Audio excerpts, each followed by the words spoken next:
speech on coins that I came across by mistake, to be honest, while I was working as a kind of coin curator at the archaeological park Canuntum in Austria, because it's one of those coins, shall I say, because it's they are the coins for husband and wife, to put it like this, and it's kind of a national pride in Austria to have a usurper couple that ruled the Roman Empire, at least in that area.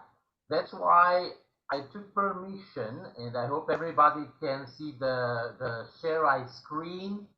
I used one of my book cover saying, which is bilingual, as you notice, a short reign, long legacy. And that's how I thought to call it also the presentation today on the coins of Regalianus and Dryantilla. And I should start on this. Well, the most important thing about this coin and the issuer, or issuers as I can say, is that except for coins, we have only very few information about who Regalianus was and who was this Dryantilla.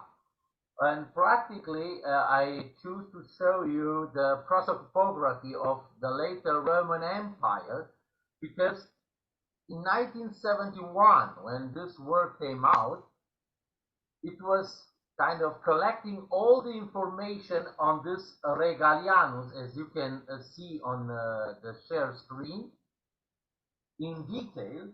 Practically, you have few sentences like full name on coins. They already said the coins are the most important, and what it says in Historia Augusta, the work, or what does it says in the works by Eutropius and Aurelius Victor, as you can see here.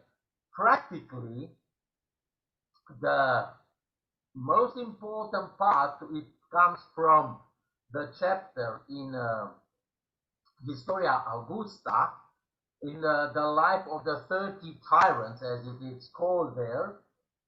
As you can see here from the website of Lacus Curtius, dedicated to Regalianus, directly in Latin, which we will automatically translate it into English. So as you can see, the information, it's extremely confusing. Practically, we have to extract only few information that we know for certain what happened. So, what do we know practically?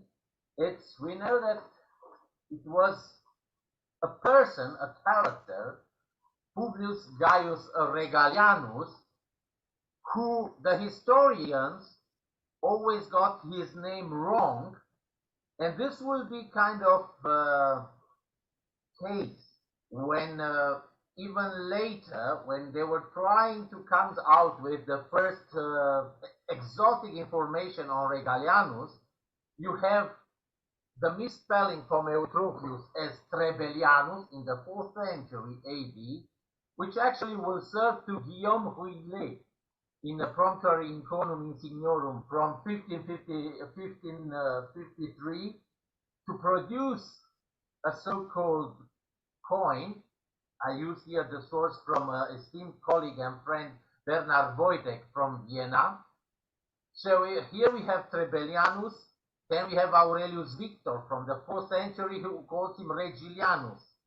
Another misspelling that will make history among the modern fake coins, as you can see, Regilianus, Pius Felix Augustus, which comes here in Aurelius Victor work. However, what we know for certain, that he was an usurper who took the power in AD 260 after being, before being a military commander, Dux of Illyricum. as we will see, it's that area of Europe nowadays by Hungary, former Yugoslavia, Croatia nowadays, Serbia, Bulgaria. And this, he was raised during the reign of Valerian I, between 253 to 260. What we know that he had only few months of ruling, and that he was killed by his own troops, most likely, because his fate, it's the cause of death is different from one author to the other. But after seeing what kind of coins he had, it's not a surprise he was killed by his own troops. Put it like this. And what we know, he was married to a Sulpicia Dryantilla, who was a daughter of Claudia Amiana Dryantilla and Sulpicius Polio, a senator. At the same time, but I didn't want to include it here, Historia Augusta mentioned that Regalianus actually was a descendant from the very famous Dacian king Decebalus. But as I'm coming from Transylvania, where Decebalus was ruling, I can't give you this rumor because it's not very academic. I can't prove if it is true or false. So I better leave it to you to discuss it.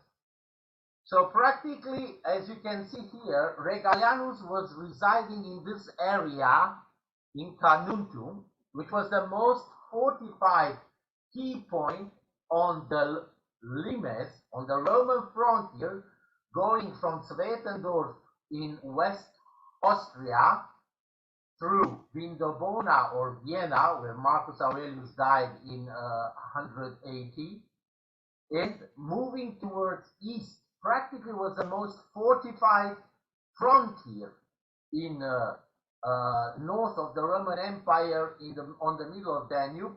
As you can see here, how important Carnuntum was, with a legionary fort and a large civilian settlement, practically a colonia here, and Canabe Legionis, the military settlement right here. So that's where he was residing in 260. So practically the only reliable information that we can extract here is the numismatic evidence. Why?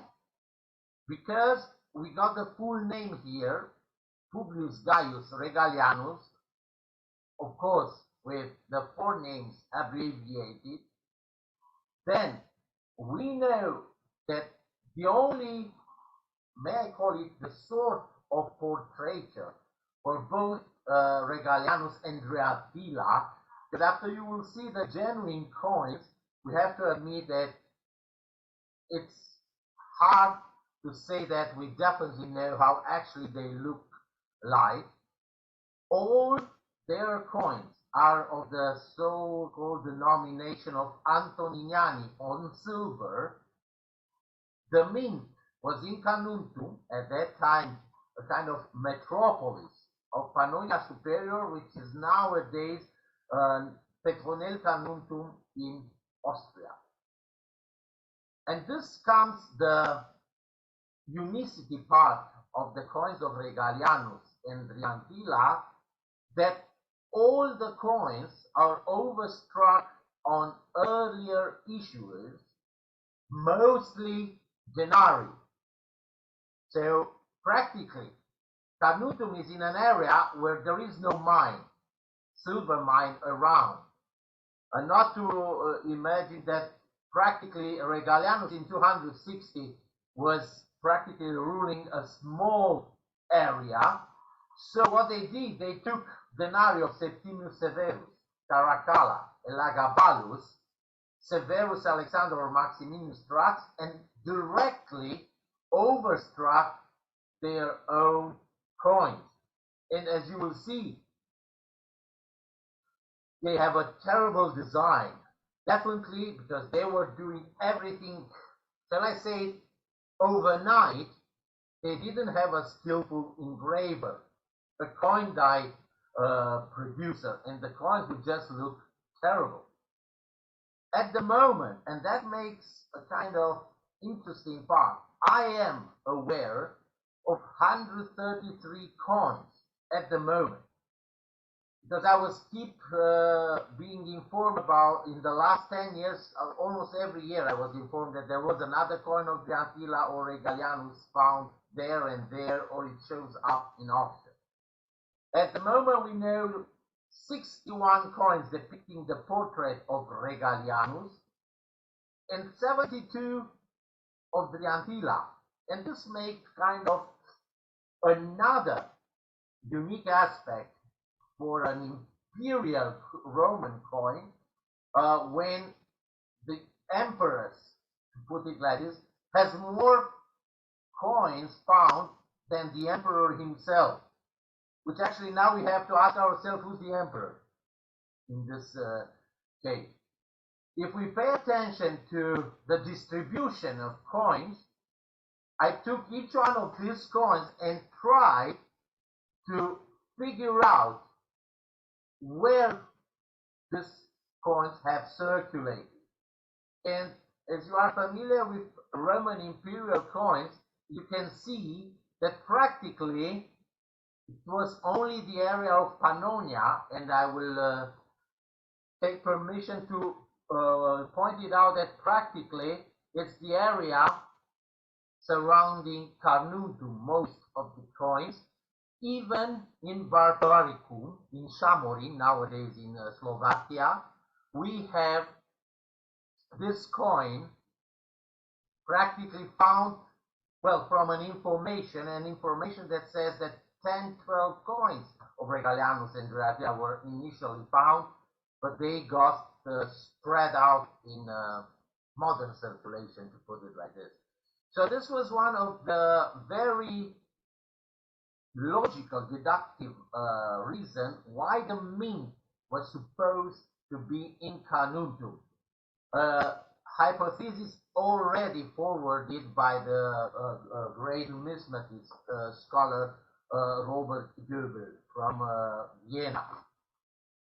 Practically, and as I did a kind of forensic numismatics in the case of Regalianus and Dryantilla coins, I was investigated all documentation and witnesses who were still alive, of course, and I gave you here a map of Carnuntum, the supposed headquarters of Regalianus, where the coins were actually found.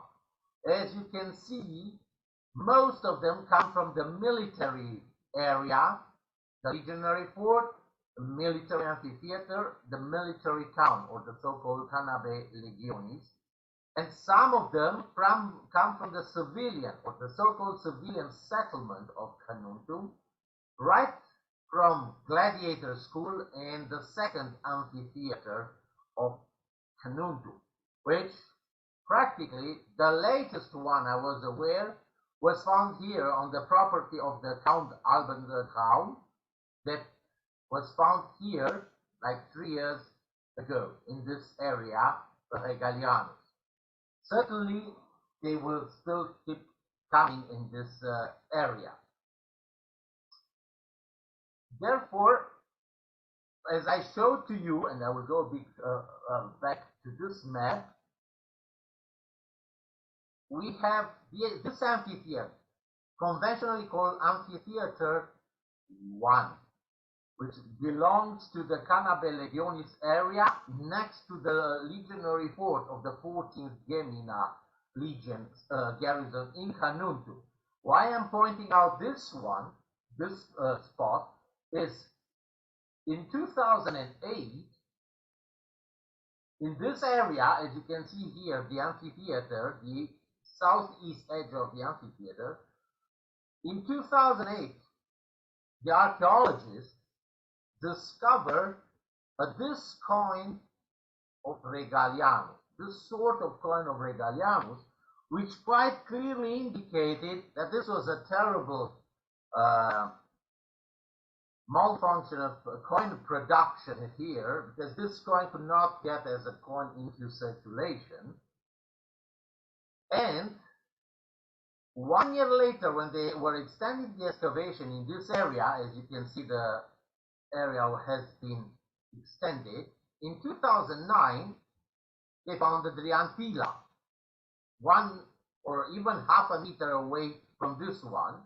Practically, you can see here that this sort of coin depicting Regalianus, still can see here Regalianus, as a kind of a spoiled coin from the production, which probably was rejected from passing as a coin.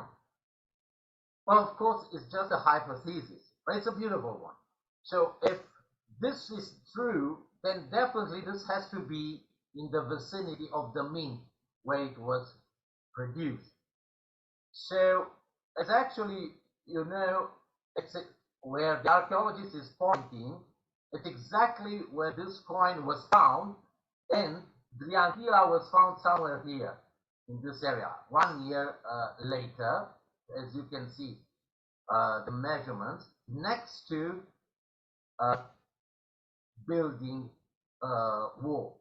We don't want to say the mint was here, but it will suggest that the mint was somewhere in the close vicinity. So now here comes what Ken would like to see, when how actually the coins of Regalianus and Dryantilla they look like. Practically, this is what I was working on in the collection of the archaeological park Canuntum, that has at the moment 30 coins of Regalianus and Dryantilla, the largest collection of such coins in one building, in one spot. As you can see, we have to admit it's not a well, beautiful design, aesthetical coin. And if you will say, I am sorry, it's well, here it's morning, but there is evening there. You will say, oh my God, I have a very hard day. My God, my eyesight is not good. I see two faces on this coin already. No, don't worry, you're right. There are two faces. As I said, all of these coins were overstruck on earlier issues. So if you pay attention to this one, I hope my visual effect will work, then you will see practically, you can recognize here the first portrait, which actually, if you look at the hair, nose, and the beard, you will easily recognize the head of Septimius Severus, which practically was this original prototype on that coin. And they just did it for Regalianus. That's why I say overnight. If you don't believe me, check the next coin. Now I took exactly the opposite. I took the reverse. So you could see they didn't even have a pattern, a method of overstriking. They were just doing, okay, hurry, hurry, hurry. The class will start in 5 minutes, something like that. So you can see here a reverse of a Regalianus coin, and you will have to believe me. It says here Audiens Augustorum, and this is supposed to be the personification of God's Son, the invincible Son, so Sol Invictus, standing left, holding the globe and the whip. Again, you will easily recognize here, well, there is another head here. And you are correct again, because now you will see exactly what was the initial coin. You can see directly that the head is still wonderfully preserved, and even part of the obverse inscription, legend of the earlier issues, you can still see minus pius out, which actually, together with the physiognomy of this head, you will see that Regalianus overstrike this coin on the top of a former denarius of the Emperor Elagabalus, Imperator Antoninus Pius Augustus, who reigned between 218 and 222. That's why always something like this will occur, and we make no discrimination. And now comes Dryantilla, his wife. And I took most representative ones. This one, may I dare to call it a beautiful coin of Dryantilla. As you can see here, her name is still here, Sulp from Sulpicia, comes Dryantilla, but it doesn't go like this here. Now, we don't believe that this part belongs to Dryantilla. Only the hairstyle and the bust, because practically you can see there is a man behind the emperors. Usually it's the other way, it says. Always behind a strong man stays a clever, intelligent lady. Now in this case, it was somebody else. It was Maximinus Thrax, the emperor. And they did it immediately for the emperor. So you can actually clearly notice it's Imperator Maximinus Pius out, something that you have seen before here, Minus Pius out, Maximinus Pius Augustus. So you can see that definitely they were doing everything in a very, very high rush. And imagine this coin of Dryantilla. You can see here, Sulpicia Dryantilla, practically overstruck over another denarius. If you look here, if the person who did it, I can't call him a coin producer, an engraver, because of such a horrible mistake. Imagine if you would have missed by, shall I put 1 centimeter, we will have a Dryantilla with beard, right? Because that's what is left from the earlier issue, which is again the head of Septimius Severus. So you can see clearly that they have all the genuine coins. They must have a problem with an earlier issue because there was no silver for them. They could not get any silver to do it very, very fast. But what was very important to this usurper couple of Regalianus and Dryantilla was the fact that they want to follow a kind of imperial legitimacy. I give you here in this slide a wonderful graph made by Elizabeth Class from University of Leiden, who published in 2015 a wonderful article on the power on coin, and she gave here the graph of how the usurpers regard themselves in the coin propaganda of what they want to produce on the reverse types. And as you can see, Regalianus and Dryantilla always follow the imperial policy of reverse, not the local types, not some combined, no hybrids in what we want to tell people. There are only few others usurpers. They want to have 100% imperial legitimacy of their usurpation.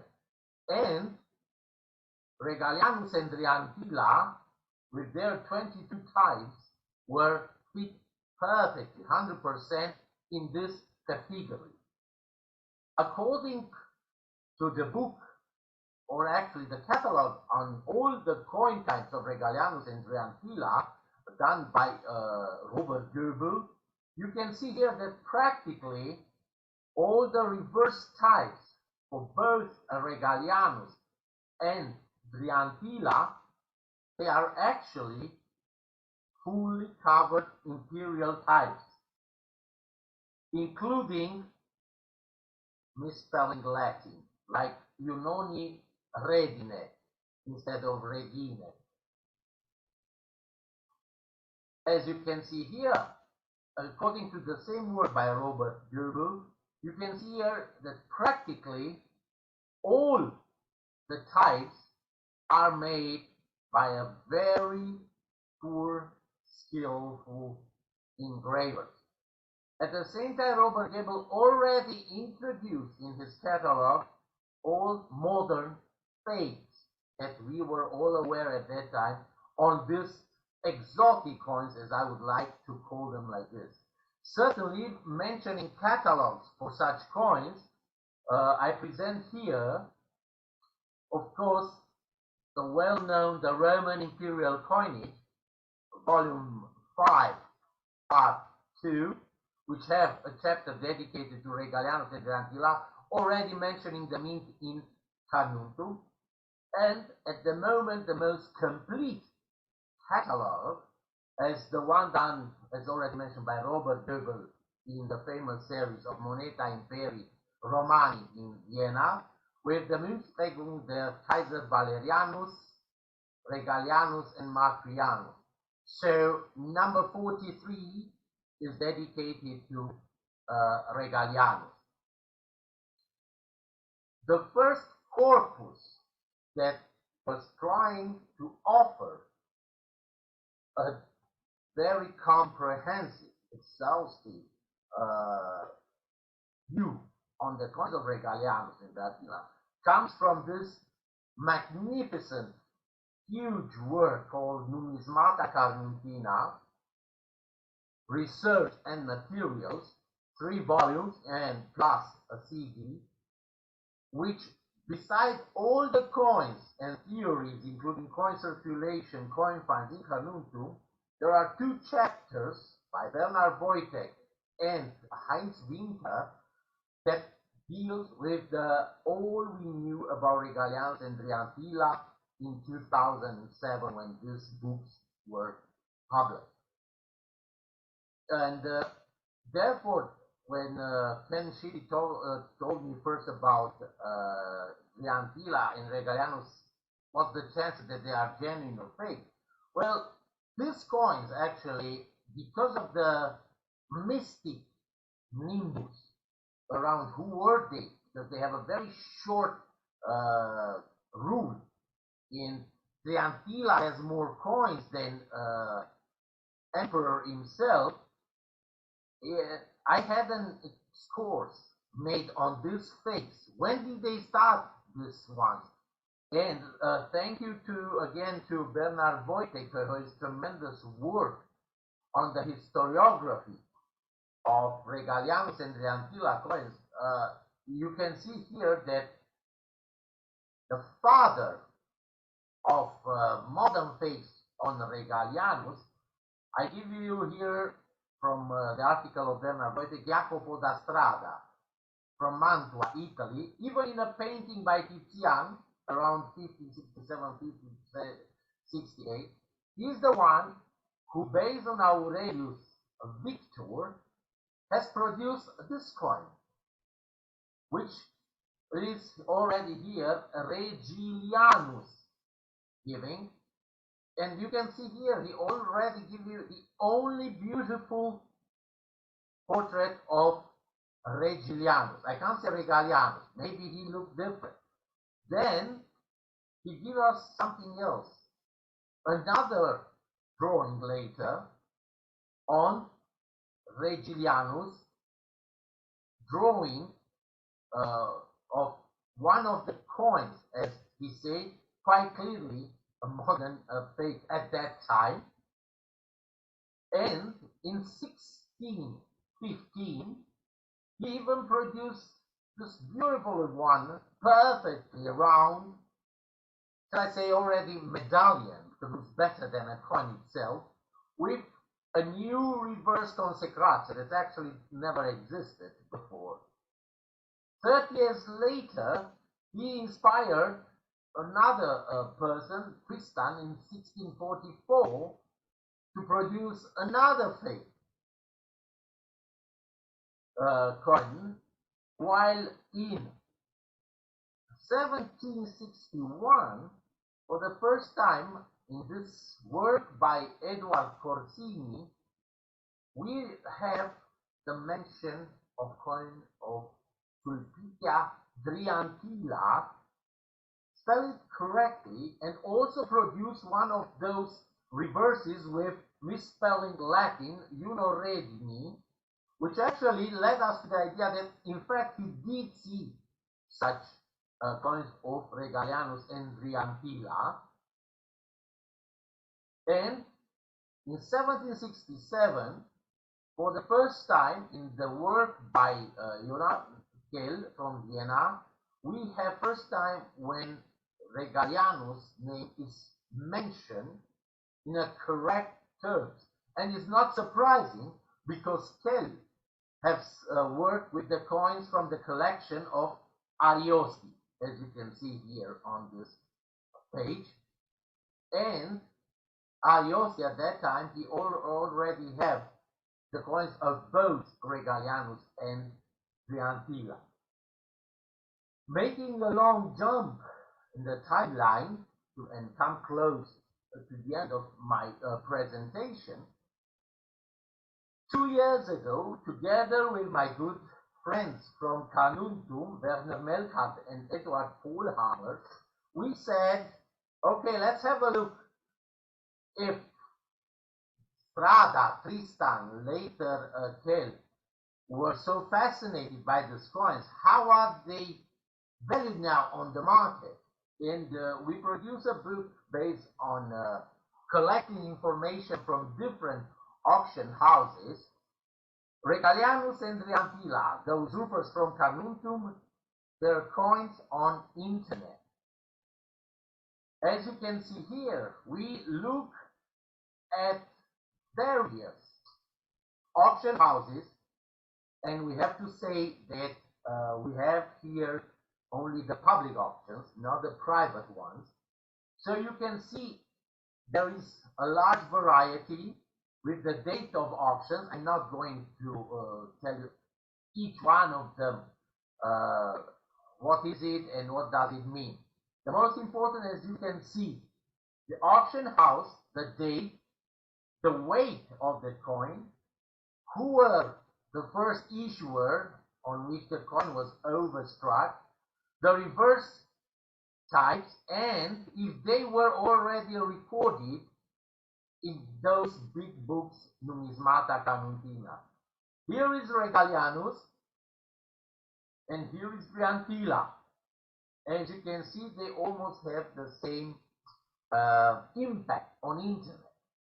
And we came to very interesting conclusions that to see how actually it's mentally working, this auction history of such coins. I give you here a few examples from the book, and you can see here around 2000, year 2000. Now we have this coin sold for 19,000 Swiss francs. Can you help me here? It should be about 22, 23 Australian dollars, if I'm not mistaken. So, to be honest, for me, it's quite a very impressive price for such a coin. If we remember, it's ugly, not the best silver, and I don't know, I would never go for such a high price. But that, again, it's an auction. Another example, it's confirmed 3 years later, now 20,000 Swiss francs, so 25,000 Australian dollars. And 4 years later, 2007, we have the same price for another piece of Regalianus. As you can see, all the details here. Again, public auction. And look, 7 years later, a coin of Regalianus. Prices abruptly dropping from 20,000 to 8,500 Swiss francs, 10,000 Australian dollars. What happened then? We have here a coin that in 2007 was valued for 4,200 euro, like 6,000 or 5,500 Australian dollars, I think, if I'm not mistaken. Because if you look at the coin, it's terribly ugly. So it didn't even make an impression, not to mention that the reverse is fully preserved because of the state of preservation in the ground before it came out. Probably a very acid soil. Now if we move to Dryantilla, you will see a sort of similar fluctuation of price from 20,000 in 2007, 22,000 2012, in 2019 you have a dramatic practical 3,025 euros here, dropping. The same trending it's in 2019 for another one. So how was possible to explain stuff like this?